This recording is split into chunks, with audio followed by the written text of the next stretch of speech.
A very good morning, good afternoon, good evening to all my dear students. I am C.S. Shweta and today is the second class of Payment of Gratuity Act 1972.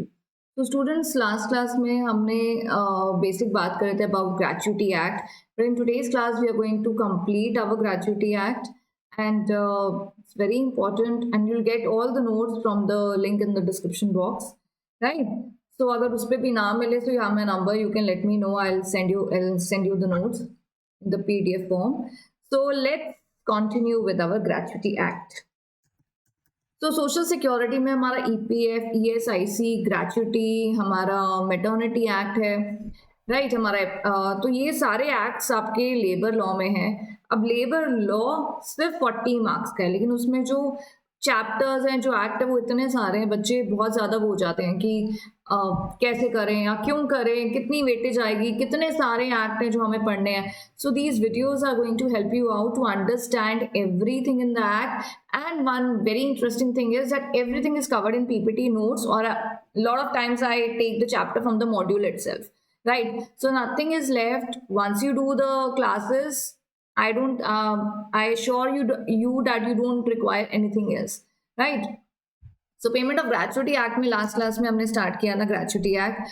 हमने बात करी थी about gratuity, इनका application, very important section 2A, 2A1, 2A का sub clause 1, 2, 3 हमने बात करी थी, which is very important, right? हमने notice opening closure, form number A, B, C तीनों के बारे में बात करी थी.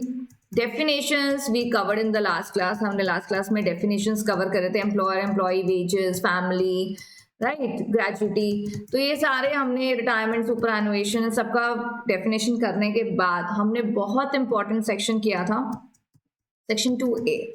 तो this was section related to continuous service. तो ये हमने बहुत अच्छे से बात करी थी. You can refer the previous video, right? उसके बाद परमिसिबल इंटरप्शंस क्या क्या हैं 2A2 में. अगर 2A1 में आप फॉलो नहीं कर रहे तो 2A2 आप देख सकते हैं कि आपको ग्रेचुटी मिलेगा या नहीं. 2A सब clause 3 is for seasonal establishment, ये भी हमने बात करी थी लास्ट क्लास में, राइट? ग्रेचुटी आपको कब पेएबल होती है?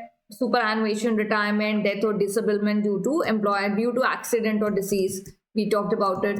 ग्रेचुटी किसको मिलती है ये भी हमने बात करी थी. खुद एम्प्लॉय को मिलती है, उसके नॉमिनी को मिलती है, अगर नॉमिनी नहीं है तो लीगल या रिप्रेजेंटेटिव को मिलती है. वो फीचर ऑफ ग्रेचुटी से हमें स्टार्ट करना है students. Section 4 subsection 6 provides that notwithstanding anything contained in subsection 1, वो फीचर ऑफ ग्रेचुटी भी हो सकता है. The gratuity of an employee, अगर एक एम्प्लॉय बिल्कुल एलिजिबल है ग्रेचुटी के लिए, उसने कॉन्टिन्यूस सर्विस भी दी है, उसने कोई ऐसा इंटरप्शन भी नहीं हुआ उसके सर्विस में, सब कुछ ठीक रहा है, तो वो बिल्कुल एलिजिबल है वो इंसान ग्रेचुटी के लिए. बट उसकी ग्रेचुटी फोरफीट हो सकती है, ऐसा सेक्शन 4 हमें बोल रहा है, 4 का subsection 6. The gratuity of an employee whose service have been terminated for any act, ऐसा इंसान जिसकी सर्विस को आपने टर्मिनेट कर दिया एम्प्लॉयर ने, किस एक्ट के लिए? विलफुल ओमिशन, कोई नेग्लिजेंस उसने करा जिससे ऑर्गेनाइज एस्टैब्लिशमेंट को कोई डैमेज हुआ.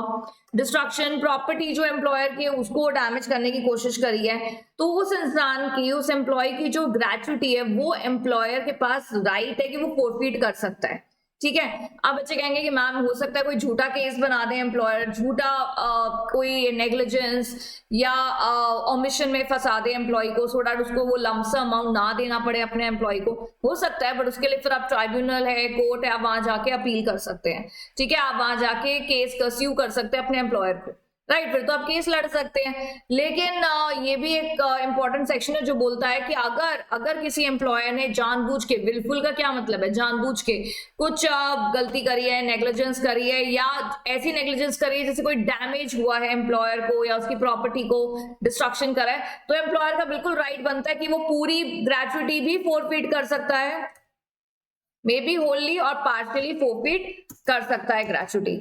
If the services of such employee have been terminated for his riotous behavior or disorderly conduct or other act of violence, सो ये आपके बात कर रहा है एक वायलेंट राइटर्स एक्ट के बारे में। जैसे कोई एक एम्प्लॉई है, उसने ना बाकी सबको भड़का के अपने उस एस्टैब्लिशमेंट में ना एक ऐसा माहौल बना दिया जिससे राइट्स हो रहे हैं, वायलेंट बिहेवियर है उस एम्प्लॉय का। तो ये अगर आप किसी एम्प्लॉय की सर्विस इस बेसिस पे टर्मिनेट करी गई है तो उसकी ग्रेच्युटी फोरफिट करी जा सकती है।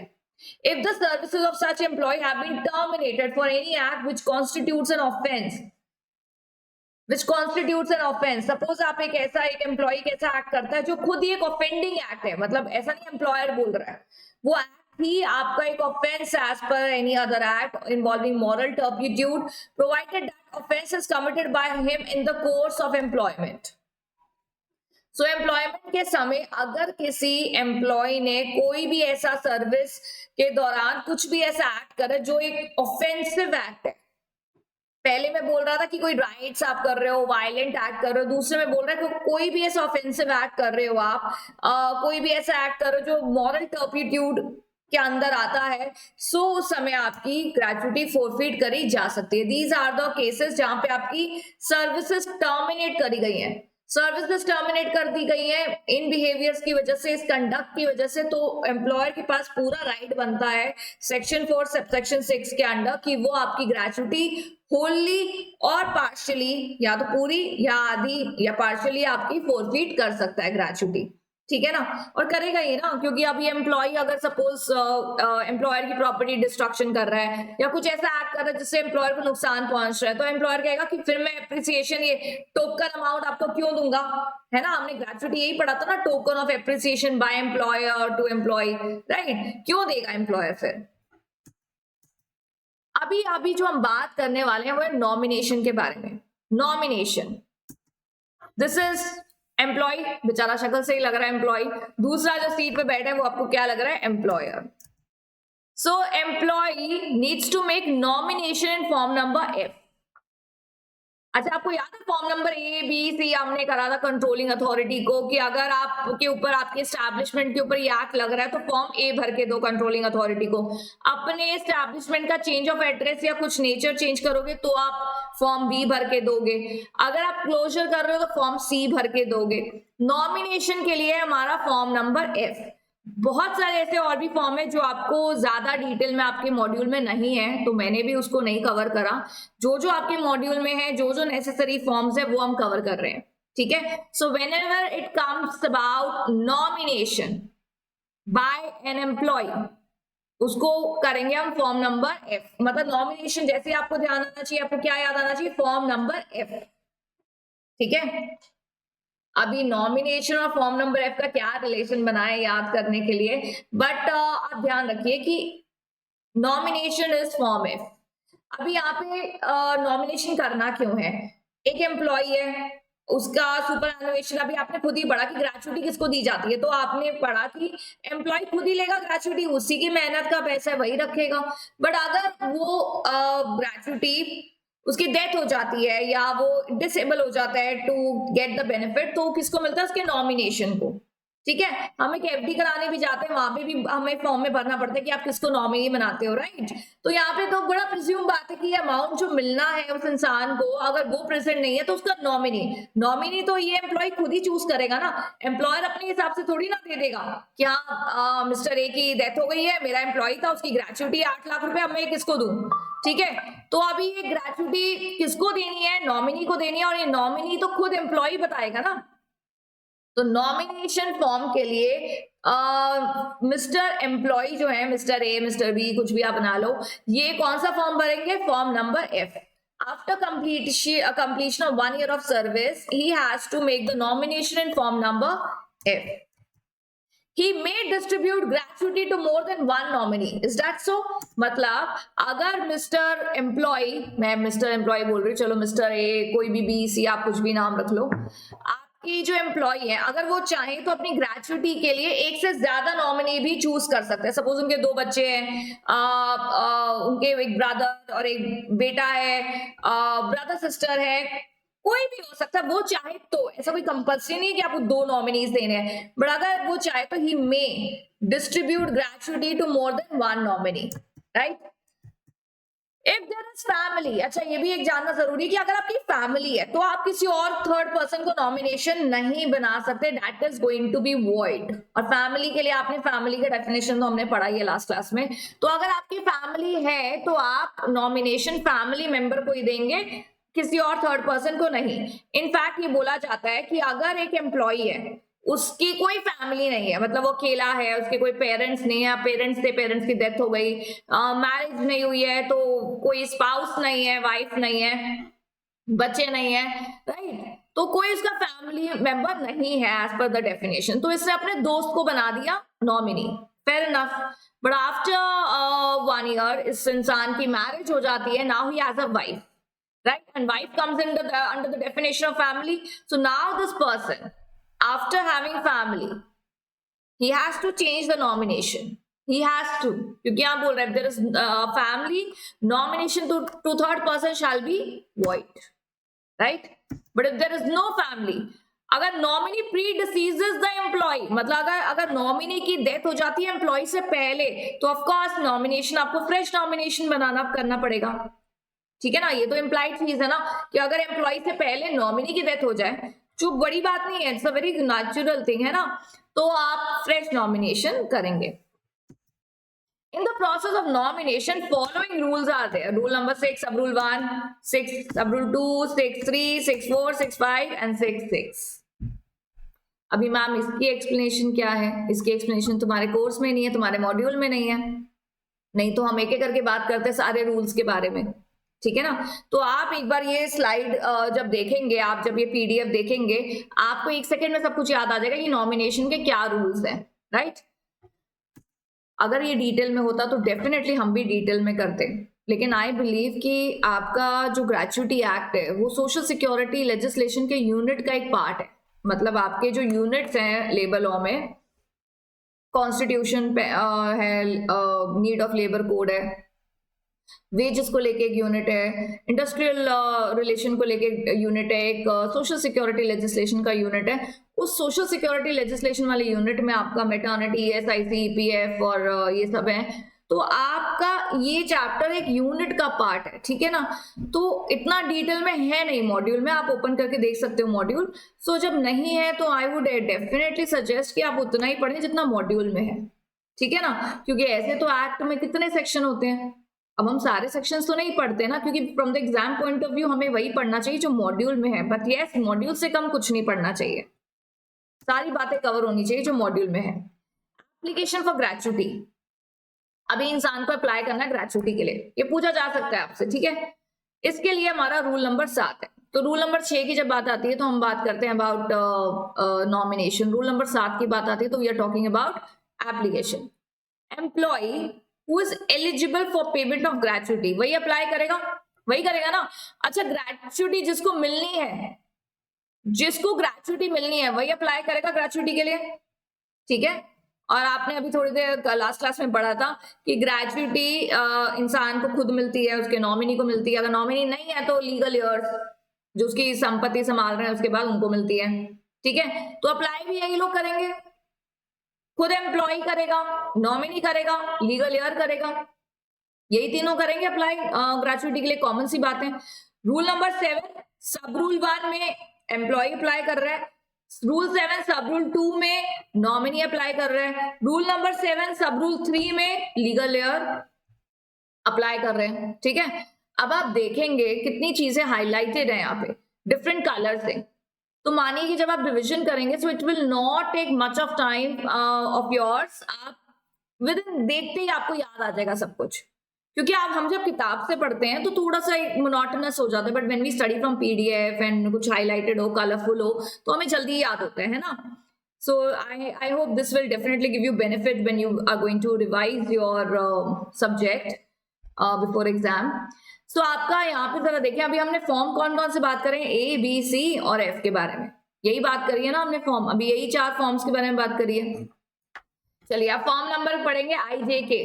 अच्छा, ABC पढ़ा, F पढ़ा, अब पढ़ रहे हैं I, J, K। अगेन आप बोलेंगे मैम D, L, ये वाले फॉर्म्स, L के बारे में भी खैर आप पढ़ेंगे आगे। तो ये फॉर्म्स क्या है, मैंने जैसे बताया जितने आपके कोर्स में उतने हम कर रहे हैं, है ना।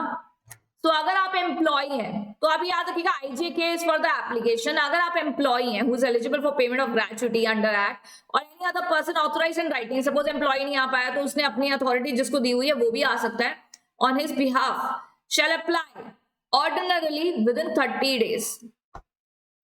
नॉमिनी के लिए भी कितना है 30 days. लीगल एयर के लिए कितना है 1 year. भाई इतना क्यों?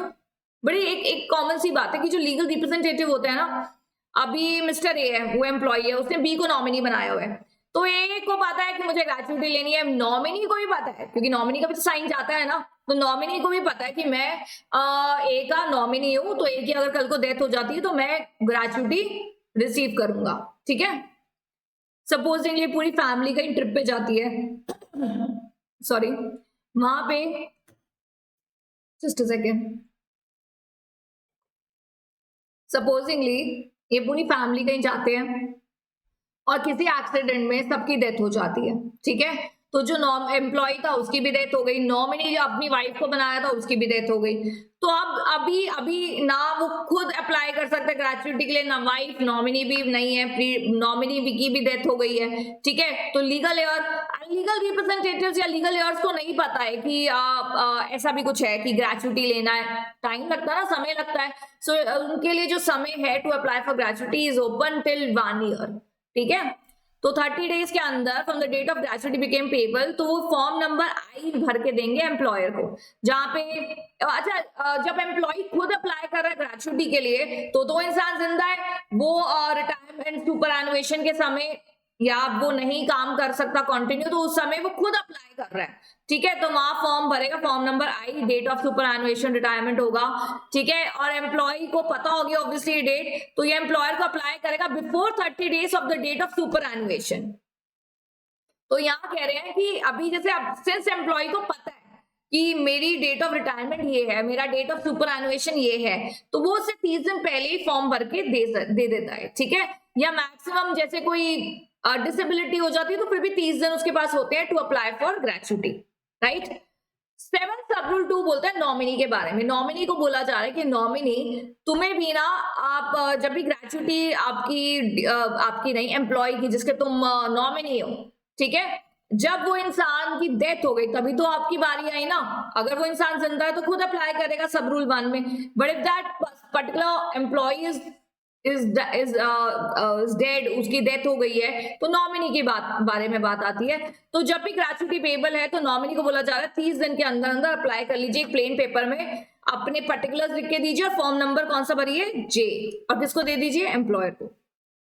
7 सब रूल 3 बोलता है कि लीगल ईयर, अगर आपको जब भी ग्रेचुटी पेबल है, ग्रेचुटी एलिजिबल होती है, तो लीगल ईयर को बोले जा रहे हैं कि आप भी एम्प्लॉयर को अप्लाई करेंगे इन फॉर्म नंबर के. Within how much time? Within 1 year from the date of gratuity become payable to him. Provides that where gratuity becomes payable under the act before the commencement of these rules, the period of limitation and sub rules 1, 2, 3 shall be deemed to be operative from the date of its commencement. तो कह रहे हैं कि इस rule से पहले तो जैसे प्रॉपर टाइम नहीं था, यहाँ पे तो इस रूल्स में आया 30 दिन और 1 year. तो जैसे ये रूल्स आए उसके बाद से ये चीज इफेक्टिव ऑपरेटिव हो गई. So 7 sub rule 6 बोल रहा है application under this rule shall be presented to the employer either by personal service or registered post acknowledgement due.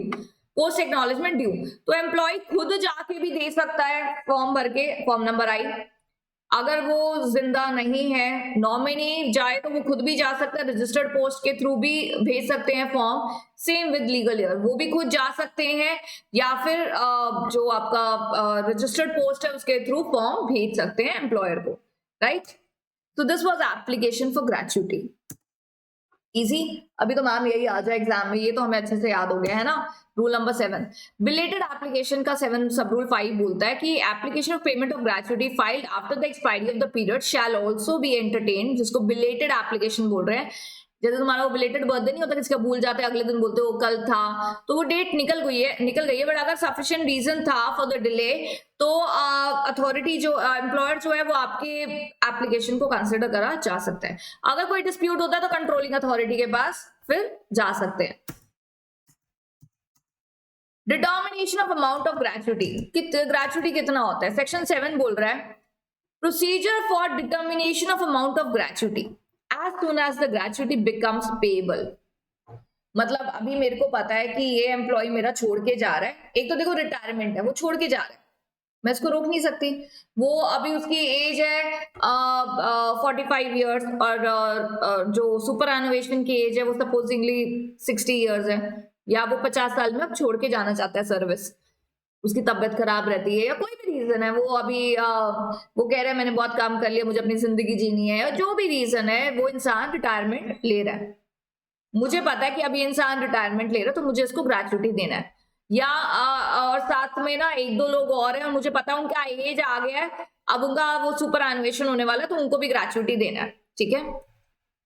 So what I have to do as a employer, what steps I have to take. Please see in section number 7. It describes the procedure determination of amount of gratuity. As soon as gratuity become payable, the employer shall, employer को क्या करना होता है, चाहे employ application दे आपको या ना दे। अभी आपने पीछे पढ़ा रूल नंबर 7 में एप्लीकेशन फॉर्म के बारे में, आईजे के, ये फॉर्म आपके पास आए या ना आए, या अभी नहीं आया है, बाद में दे रहा है एम्प्लॉय या उसका नॉमिनी या लीगल ईयर, आपको वेट नहीं करना है। एम्प्लॉयर को क्या करना है, he is to give notice to the person to whom the gratuity is payable and also to the controlling authority specifying the amount of gratuity. The notice shall be in form number L. मैंने जैसे आपको बताया, आपने form number A B C पढ़ा, F पढ़ा, I J K and L।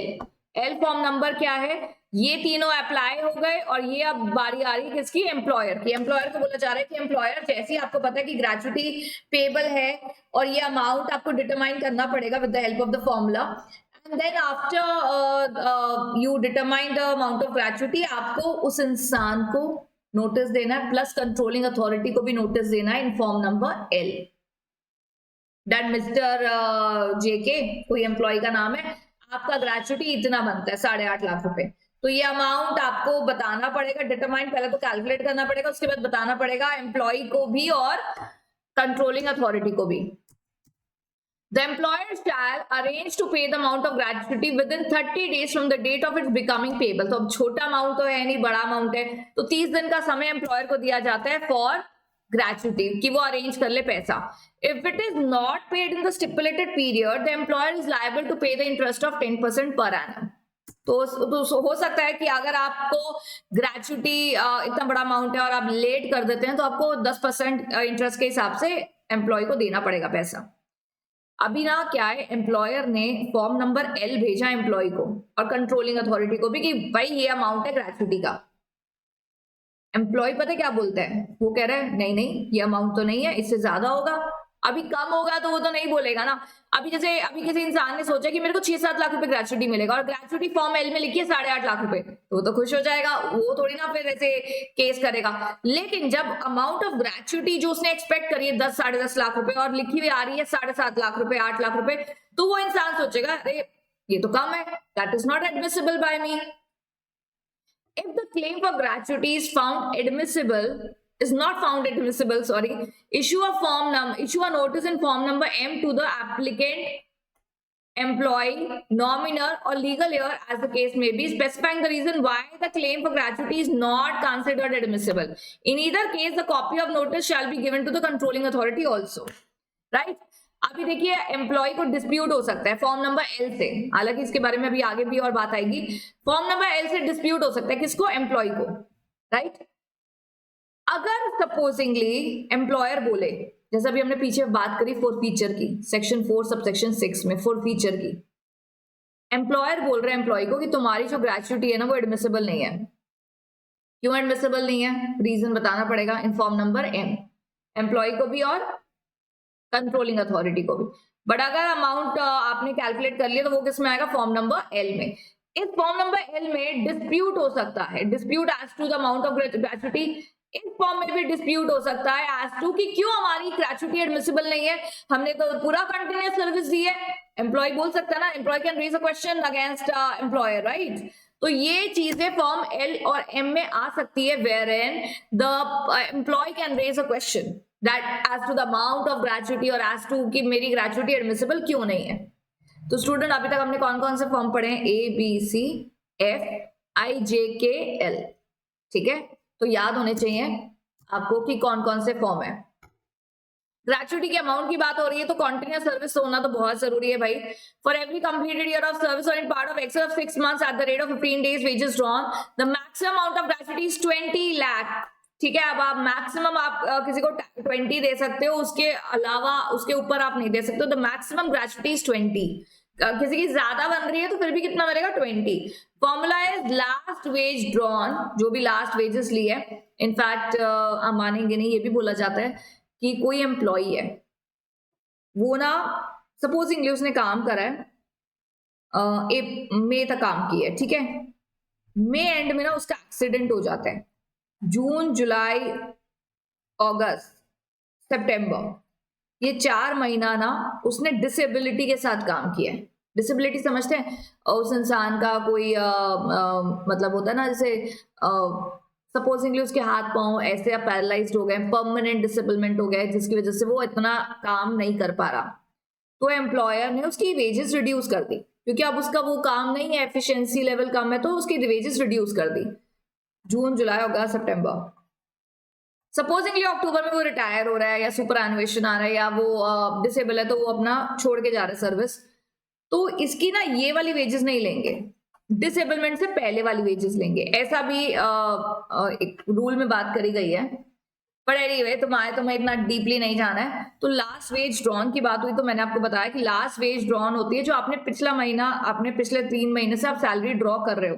मैंने आपको ये बताया कि अगर पिछले 2-3 महीने में आप कोई एम्प्लॉय डिसेबल था और उसने कम वेजेस ली है, तो कम वेजेस नहीं ली जाएंगी कैलकुलेशन में, पुरानी ली जाएंगी, डिसेबलमेंट से पहले वाली वेजेस ली जाएंगी, क्योंकि उस इंसान ने लॉयल्टी से काम तो पूरे फुल वेजेस में करना ना। अब वो 4 महीने से डिसेबल है तो तुम पिछले महीने की कम वेजेस थोड़ी ना ले लोगे उसके ग्रेचुइटी के लिए, ठीक है। तो मई के मंथ के, मतलब मेरे एग्जांपल में मई के मंथ का सैलरी लिया जाएगा। सपोजिंगली उसकी सैलरी थी 25,000 रुपए, into 15/26 into completed years of service, suppose 12 साल काम किया। अभी ये जो अमाउंट आएगा, इसको आपका यहाँ पे कह रहे हैं 1 मंथ को, ये 15 जो एवरेज ईयर, इसको 1 मंथ को कितने डेज लिया जा रहा है? 26 days for computation of gratuity as per gratuity act. तो जो अमाउंट आएगा that will be the gratuity of an employee, right. उसके बाद अब ये बड़ा अमाउंट होता है, अच्छा खासा अमाउंट होता है आपके इतने समय के आपके वेजेस का into 15/26 into number of years जितना आपने काम करा है। So this amount has to be given by the employer to the employee. Dispute, अब डिस्प्यूट तो हो ही सकता है। सेक्शन 7 सबसेक्शन 4 कहता है if there is a dispute as to the amount of gratuity, वो जो फॉर्म नंबर L था ना, उसमें तुम्हें दिक्कत आ गई कि ये अमाउंट ठीक नहीं है, ठीक है। The employer shall deposit the gratuity with the controlling authority. अभी पहले कंट्रोलिंग अथॉरिटी के पास जाएगा एम्प्लॉय की, सर ये मेरे एम्प्लॉयर ने सही ग्रेचुइटी नहीं दी है, तो कंट्रोलिंग अथॉरिटी कहेगा चलो भैया पहले पैसे तो डिपॉजिट करो, ठीक है, उसके बाद बात करेंगे। Employer, government, controlling authority. So employer को बुलाया जाएगा कंट्रोलिंग अथॉरिटी द्वारा, एक बैठक करी जाएगी। So controlling authority is going to make the employer and employee sit। अगर मैं यहाँ पे लिख दूं employer, ये employee, this is controlling authority। मेरी हैंडराइटिंग में मत जाना प्लीज, समझ गए ना मैं बोल रही हूँ ना, समझ गए ना। वो ग्रीन टी शर्ट वाला एम्प्लॉयर, ब्लू टी शर्ट वाली employee and controlling authority. The controlling authority shall, after due inquiry and after giving the parties a reasonable opportunity of being heard, कि आप क्या बोलना चाहते हैं। सपोज एम्प्लॉय को डिस्प्यूट है, अभी एम्प्लॉयर को तो नहीं होगा ना डिस्प्यूट, वही तो कैलकुलेट करके दे रहा है ग्रेचुइटी का अमाउंट, लेकिन एम्प्लॉय को डिस्प्यूट है कि मेरा ये अमाउंट ठीक नहीं है। और आप इतना तो समझ सकते हैं कि अमाउंट ज्यादा होगा तो वो डिस्प्यूट नहीं करेंगे ना, अमाउंट कम होगा तभी डिस्प्यूट अराइज होगा, तो they can approach to controlling authority. Controlling authority shall pay the amount of the deposit to the applicant where he is the employee, or where the applicant is not employed, to the nominee or heir of the employee if the controlling authority is satisfied that there is no dispute। Controlling authority क्या order pass कर सकते हैं? या तो controlling authority employer को बोलेंगे yes employer आप गलती कर रहे हैं, आपने कैलकुलेशन में इनके कंप्लीटेड ईयर ऑफ सर्विस नहीं लिया, या जो भी देखो है फैसला, तो एम्प्लॉयर को फैसला सुनाया जा सकता है या एम्प्लॉय को भी सुनाया जा सकता है। अगर एम्प्लॉय को बोला जाए कि नहीं एम्प्लॉय ग्रेचुटी बिल्कुल ठीक कैलकुलेट हुई है और फॉर्मूला के हिसाब से करी है, बिल्कुल सही है, कोई डिस्प्यूट की बात नहीं है, तो कंट्रोलिंग अथॉरिटी जो अमाउंट ऑफ ग्रेचुटी है वो खुद एम्प्लॉय के अकाउंट में करवाएंगे। एम्प्लॉय अगर नहीं है तो नॉमिनी के अकाउंट में कराएंगे, नॉमिनी अगर नहीं है तो लीगल ईयर के अकाउंट में वो जो अमाउंट के अकाउंट में वो अमाउंट कराया जाएगा of amount of gratuity, right. अब एम्प्लॉय को दिक्कत है, वो कह रहा है मुझे कंट्रोलिंग अथॉरिटी से भी दिक्कत है, कंट्रोलिंग अथॉरिटी ने सही फैसला नहीं लिया, बिल्कुल नहीं। Any person aggrieved by the order may prefer an appeal to the appropriate government or such other authority as may be specified within 60 days from the date of receipt of order of controlling authority. This period can be extended more to 60 days. तो यहाँ कह रहे हैं अगर कोई ऐसा इंसान है जो बोले नहीं कंट्रोलिंग अथॉरिटी का फैसला ठीक नहीं है और हमें संतुष्टि नहीं है या फैसला ठीक नहीं है, तो आप चाहे तो अप्रोप्रिएट गवर्नमेंट या किसी अप्रोप्रिएट अथॉरिटी के पास within 60 days from the date of order जा सकते हैं। द गवर्नमेंट और appellate authority as the case may be may after giving the parties appeal or reasonable opportunity of being heard confirm, modify or reverse the decision of controlling authority. Of course, supposingly आप central government को apply करते हो कि हमें हमारी जो gratuity है वो कम दी गई और कंट्रोलिंग अथॉरिटी ने भी ये फैसला लिया जिससे हमें नामंजूरी है। गवर्नमेंट कहेगी 3 रास्ते हैं, या तो आपकी बात मानी जाएगी और बढ़ा दी जाएगी ग्रेचुटी, मॉडिफाई करी जाएगी, या फिर आपका जो डिसीजन है, जो कंट्रोलिंग अथॉरिटी का डिसीजन है वो रिवर्स कर दिया जाएगा, या फिर कंट्रोलिंग अथॉरिटी का डिसीजन कंफर्म करा जाएगा कि बिल्कुल ठीक लिया कंट्रोलिंग अथॉरिटी ने डिसीजन।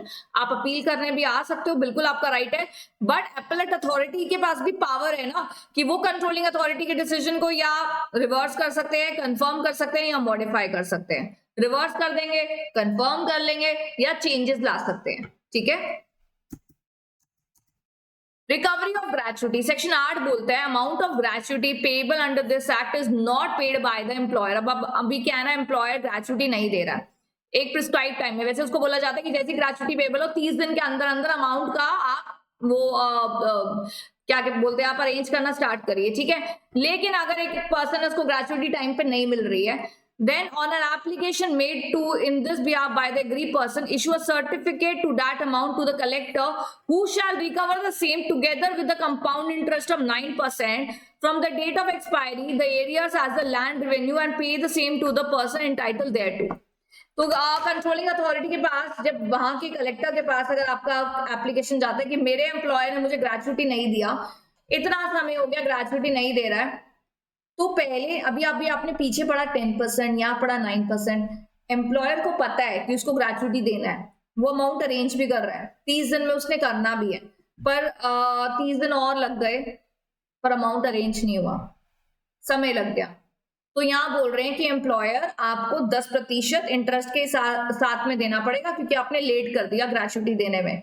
यहाँ पे क्या है, एम्प्लॉयर ग्रेचुटी दे ही नहीं रहा, वो कह रहा है मैं नहीं दे रहा, तो जो एग्री पर्सन है दैट मींस द एम्प्लॉय जिसकी ग्रेचुटी बनती है वो जाके अप्लाई कर सकता है, अपने वहां के कलेक्टर, अपने एरिया के कलेक्टर के पास अप्लाई कर सकता है, and the collector will thereafter recover the amount of gratuity from the employer along with the interest of 9% per annum, compound interest, क्योंकि बहुत समय हो गया इसको, ठीक है ना।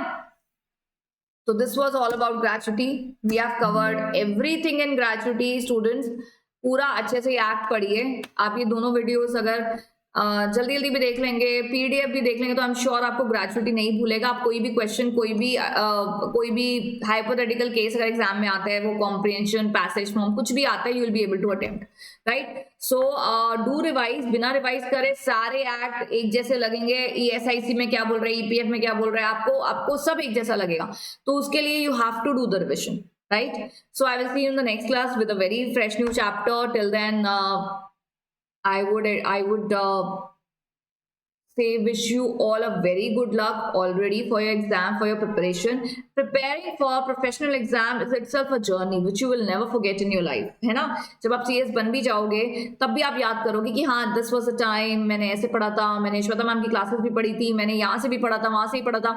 तो बड़ी बात ना हमारी एक ऐसे हमें वो एक पूरी जर्नी याद रहती है. So enjoy this journey of being preparing for your exams.